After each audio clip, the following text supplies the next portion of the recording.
I would like to congratulate everybody and to thanks God and thanks organization of this meeting, because this is very important for our church, our Orthodoxy today.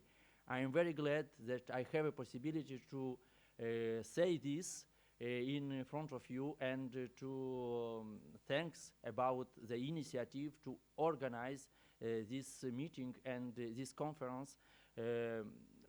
For me personally and also for our community in French is very important when we have a possibility to come here and to witness about the Soviet period and the period of persecution, but also a period of witness in the 20th century. From my Noul Neamt Monastery, I will speak also from brother from monastery, from the Moldavian people. I would like to also thanks to congratulate for this meeting and for this experience. The Noul Neamt Monastery entered Soviet life in a special and undeniable way. Soviet legislation and adaptation to it left a deep wound in the life of community. However, the experience of confrontation and struggle for their rights and freedom left its mark. This experience was of considerable value for monasticism in the Soviet Union.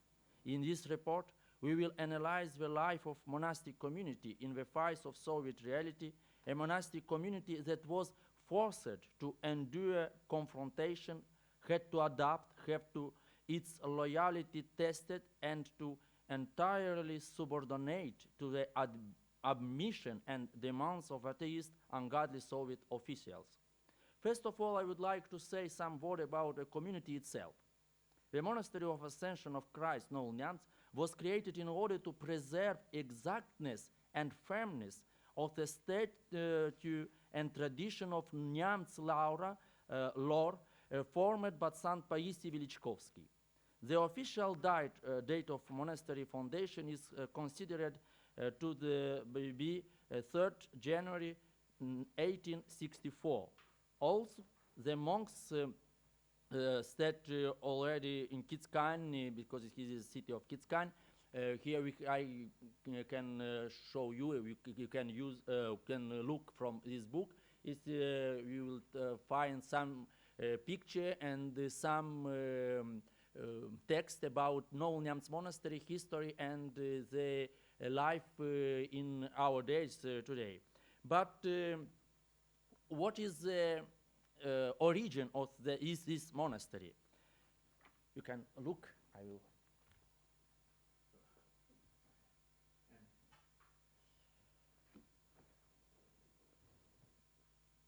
The monks' arrival from Neamt's Lore to Bessarabia is because the monk arrival from Neamt's Lore. Neamt's Lore is here near to Iași. I hope a lot of us will be in the excursion for Sunday to visit this monastery. But Noul Neamt Monastery is situated in Republic of Moldova, near Tiraspol and Bender, 70 kilometers from Chișinău. The monks come in Bessarabia because of the secularization process carried out by Alexandru Ion Cuza, the Prince of the United Principality, Moldova and Wallachia. The missing details of foundation and composition of a new monastery, it is important to underline that the brothers tried to preserve the very essence of Paisius' theory, the connection between the Holy Father and the heritage, universality and traditional monastic life. How did adaptation to Soviet reality take place? How did the igumen and the brothers deal with the new religious policy? In that way was loyalty reacted.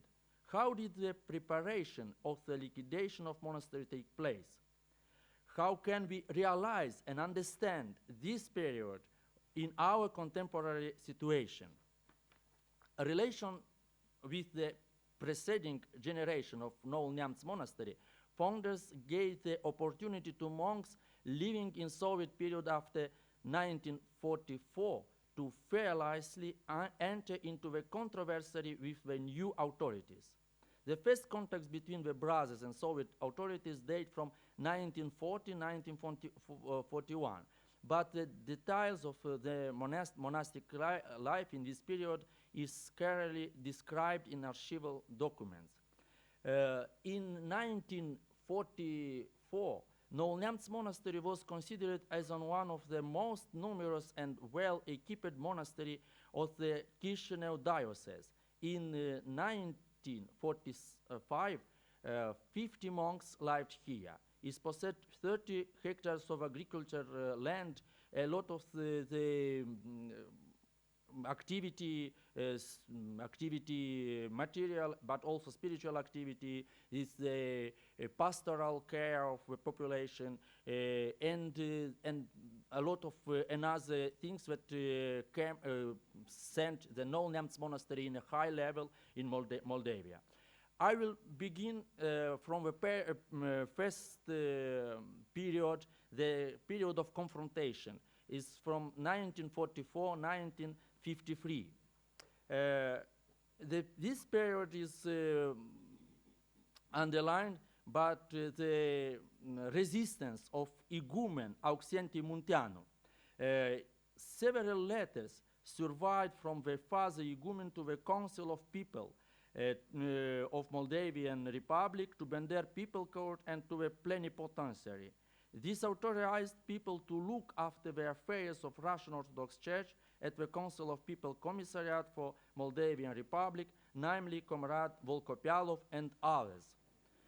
It's very interesting to say that this letter was important not only for a monastery, but also to understand that the relationship between state and monasticism was adopted after Stalin changing of mind by the letter of Auxenti Munteanu, because the law in different part of Soviet Union adopted this letter when Auxenti Munteanu described what he was, the relation clear to survive and to exist in Soviet period.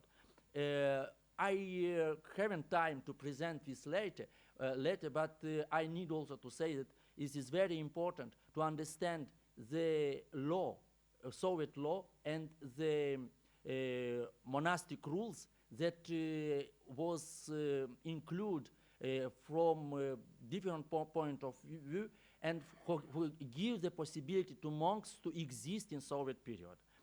Another igumen who, but what I can say also about Auxenti Munteanu, that after his letter, he described the verity, the truth. His life was dramatic, because in 1945 he was displayed and transferred to another monastery, Hârjauca Monastery. And in several months he was arrested and sent to Gulag. From Gulag he wrote several letters to for a monk monastery. In one letter he asked the monks from Noul Neamt to send him the Holy Scripture, because he said, I haven't possibility to write and to read the Holy Gospel. This was the last letter from him. We haven't another information about his life. He was arrested, and he was condemned to 10 years of forced work in correctional camp. Another father who came, who replaced the Father Auxenti, was Father Philadelphia. He continued the resistance period from different later also, and for activity. It's very interesting to focus his later also. I will have a quite citation from him. He asked the plenipotentiary who was in relation between church and state. He asked him why the local authority begin the persecution from us. There are Soviet workers who consider working monks through the lens of a magnate. From their point of view, monastic people are not people. We disagree with his view. This worker thinks we have reacted the highest conscientiousness, the denial of a supernatural being, and the others continue to believe in some kind of myth God. But if that is the case, why take away the monastic property of poor peasants, of poor peasants? You have to maintain a certain level of decency, and if you despise a person for his ideas, you don't take away his work. The appropriation of the labor of others is the behavior of a capitalist. The state does not provide benefits to the monks in case of disability. In that case, then, do not bother then about how they make their living. Along the way, the question arises, if Soviet law protect a treaty, why does it not protect a monastic one? End of quote. Many other questions and claims were presented by Father Philadelph to both local and all Soviet officials. It was not just a required letter from a clergyman, but a worthy, well thought out essay. The priest turned out to be a good polemicist, using knowledge of history and law, and he reviled in his letter the role of monasticism in the state. It is interesting to say that he was also displaced. After his letter, he defined the monastery, but he was displaced, and also need to say that he not sent to Gulag.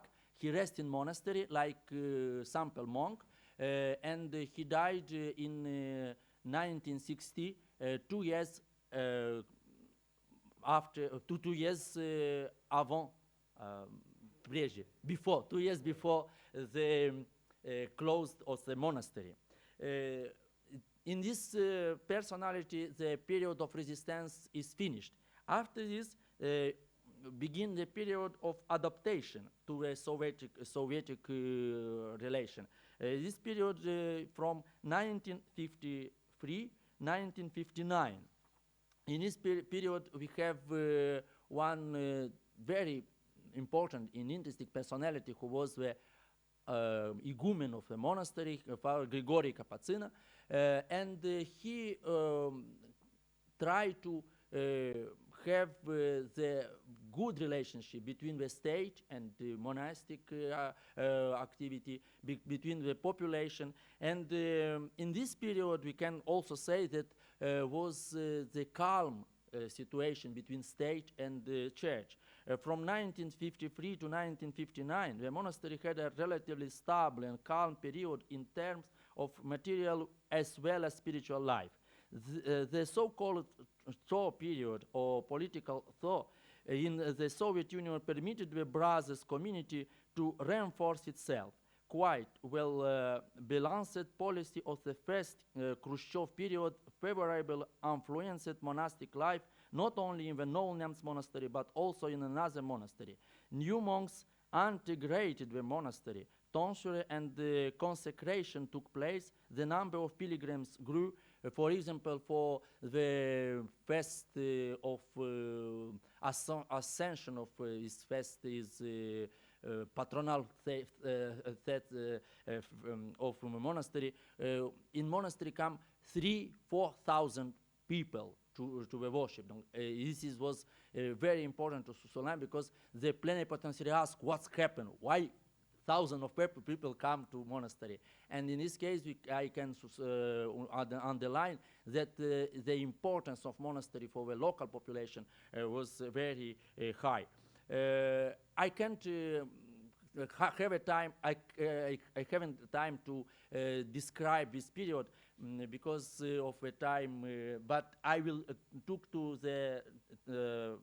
their last part of my presentation, the period of submission, or period of liquidation of monastery, 1959-1962.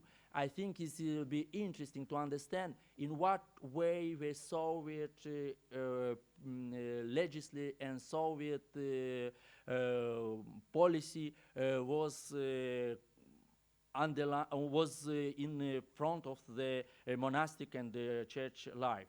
This change did not last long. Already now our attention is paid to a preparation process and the closure of the Noul Neamt Monastery itself. Studying the documents, we came to the conclusion that the offensive on the monastery was planned, that the enormous preparatory work preceded the liquidation of the community. December 11, 1961, Plenipotentiary Comrade Olejnik identified one of the main tasks of 1962, elimination of the Kitskane monastery. Don't écrit Noul Neamt, Kitskane. Kitskane because he is situated in the village of Kitskane. Kitskane monastery. A work plan was adopted to meet the requirement of the 22nd Congress of the Soviet Union Communist Party and the degree of the Council of Ministers of the of the Soviet Union of March 16, 1961. At the very beginning of 1962, the plenipotentiary edited the plan, breaking it in two parts, 9 and 5 points, respectively. Separate hard work was done with each inhabitant, each monk, through special agents infiltrated through brethren. The goal of all this work was to tear as many monks as possible from church,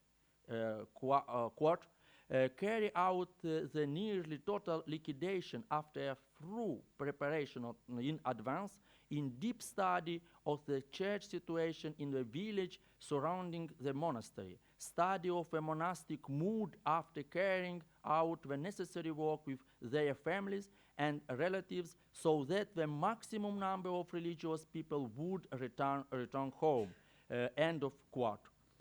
After, to study the mood of the most loyal priests who are included to break their with religion, and inform the party of Soviet organ to carry out the necessary work with them, with the goal of publicly advocating the church and their religious position.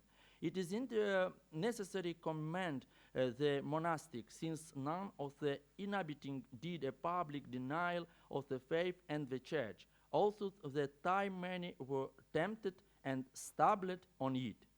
I will not give the detail of each stage of the closure of monastery and of each point of the adopting plan. I will quote only a few particularly vivid quotes. Among the residents of Kitskane, to identify fanatics and other elements associated with the monastery and supporting monks and capable to provocation during the period of liquidation.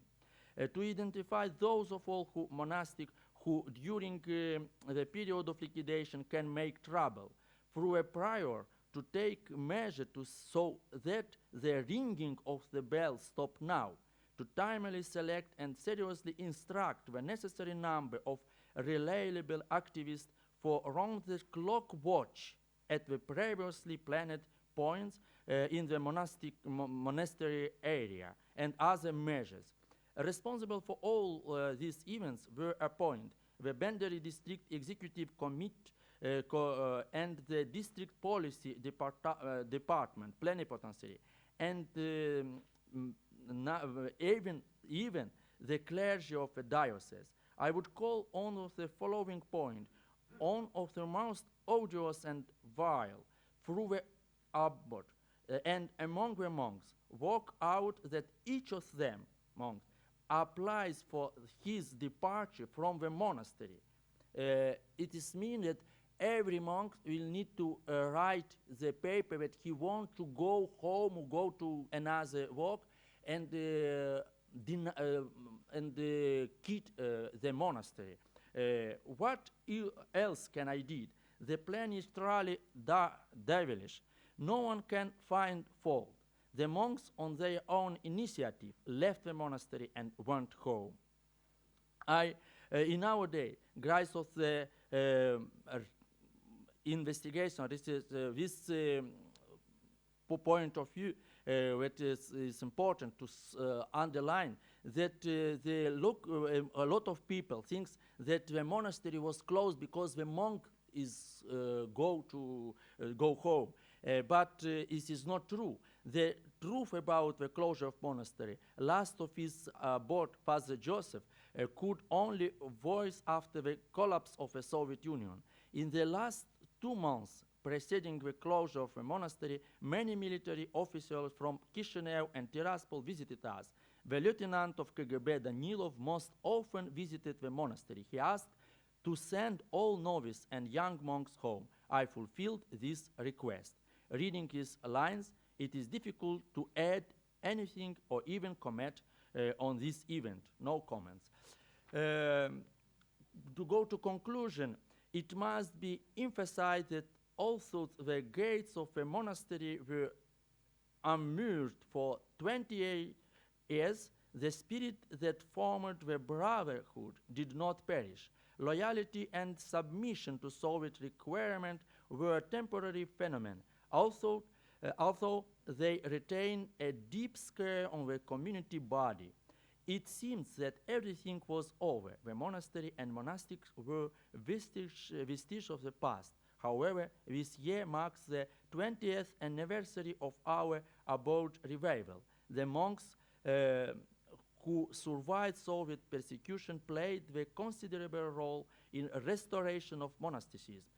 The newly arrived monks and novices had the opportunity to learn the teaching and advice of the starets, elders, who preserved the Paisian spirit, the spirit of love and prayer, the spirit of fear of God, and was born by the fathers confessors of the monastery like Seraphil Kiper, Sergius Podgorny, Varahil Placinte. You can see in the photo this father. I know personally his father because I come in monastery when his father was in life, and now he is dead. But I have a lot of monks have this imagine of and advice of these monks.